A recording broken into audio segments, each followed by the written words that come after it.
Hi hello नमस्कार. पुन्हा एकदा तुम्हा सगळ्यांचं स्वागत आमच्या व्लॉगमध्ये. सो हा आहे सॅटरडेचा व्लॉग. संडेचा व्लॉग मी आधीच पोस्ट केलेला आहे काल. तर हा सॅटरडेचा व्लॉग आहे आणि तुम्ही बघाच या भागामध्ये या व्लॉगमध्ये काही काही मज्जा झालेली आहे. आणि चॅनलला सबस्क्राईब करायला विसरू नका. Hello good morning.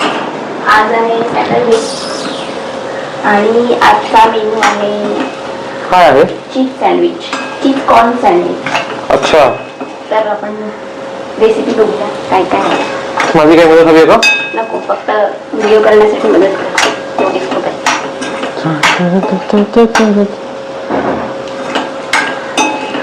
दाखव ना कसं झालं. तर आपण म्हणूया शिमला मिर्च, रेड अँड येल्लो वेलकेट पाय.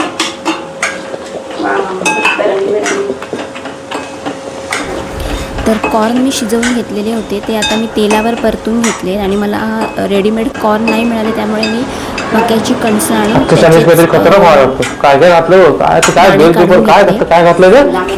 शिमला मिरची सँडविच वाला शिमला मिरची कोण घालतं? काय काय घातलं तर काय कळलं, खाताना कळलं काय ते काय कसं झालंय ते.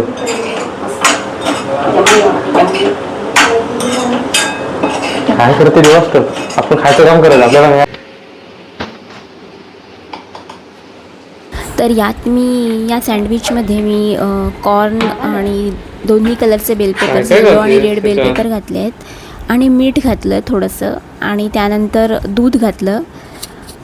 आपल्या आवडीनुसार दूध घालायचं आणि छान शिजवून घेतलं आणि त्यानंतर त्यात चीज स्लाईस घातलं, कारण आपलं कॉर्न आहे, आपलं सँडविच आहे cheese corn sandwich, chilli sandwich. थोडेसे चिली फ्लेक्स आणि ऑरिगॅनो, जे काही तुमच्याकडे मसाले असतील ते तुम्ही घालू शकता.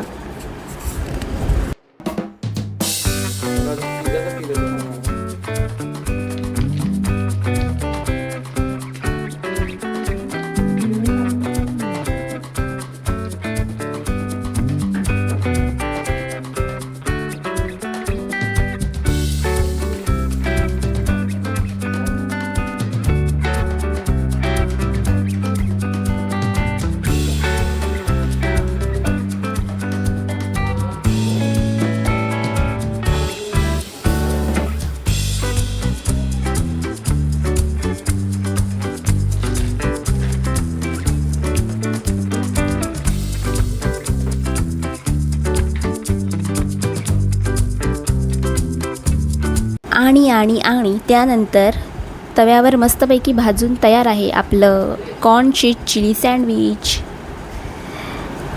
खूप छान लागतं हे सँडविच आणि असं काहीतरी सॅटर्डे संडे मी करत असते. रोज रोज पोळी भाजी खाऊन कंटाळा येतो, त्यामुळे सॅटर्डे संडे थोडासा वेगळा मेनू आणि नवरोबाला आवडणारा मेनू असा करते, कारण वीकडेजमध्ये ते पॉसिबल होत नाही डब्यामुळे वगैरे.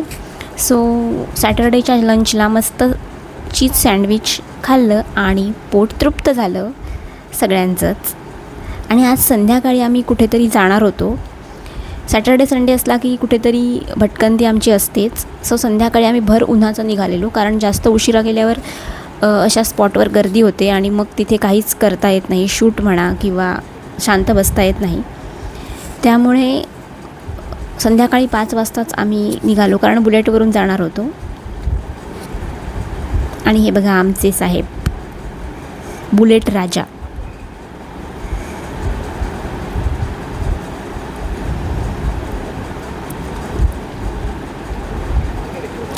आणि वाटेत आम्हाला फाटक पडलेलं असल्यामुळे थोडंसं थांबावं लागलं, त्यामुळे थोडासा आणखी वेळ गेला आणि उन्हातच थांबावं लागलं. सो आम्ही आलो होतो गणेश घाटावर, डोंबिवलीमध्येच. आणि इथे जरा छान रिनोव्हेशन केलं आहे, थोडंसं छान पद्धतीने इथे बांधकाम केलेलं आहे. काही सिटिंग अरेंजमेंट्स आणि सावली पण आहे इथे, कारण वरती छत बांधलेलं आहे आणि खूप छान वाटतं. शांतता आहे, संध्याकाळचं लवकर आल्यावर इथे शांतता मिळते. आणि समोर पसरलेली खाडी आणि आकाशात दिसणारा सूर्य, जरी तो तळपता असेल तरी संध्याकाळच्या वेळेस तो छान वाटतो. पाण्यावर जे प्रतिबिंब पडत असतं तेही बघायला खूप छान वाटतं.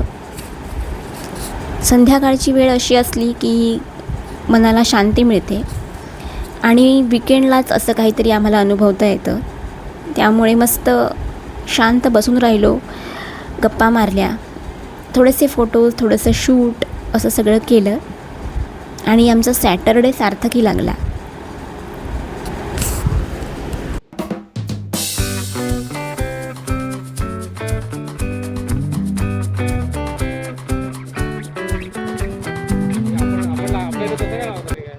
आणि थोडंसं फिरून मग आम्ही निघालो. हे ठिकाणसुद्धा अशा ठिकाणी आहे ना की आजूबाजूला मस्त हिरवीगार झाडी, खूप प्रसन्न वाटतं.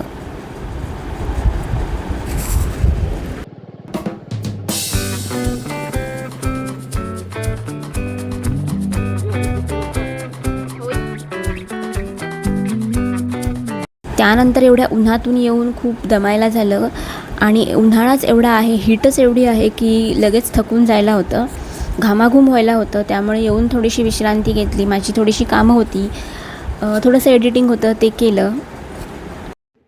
आणि मग रात्री बरेच दिवस माझ्या केसांना मसाज केला नव्हता, सो नवरोबांनी तेलाने मसाज करून दिला.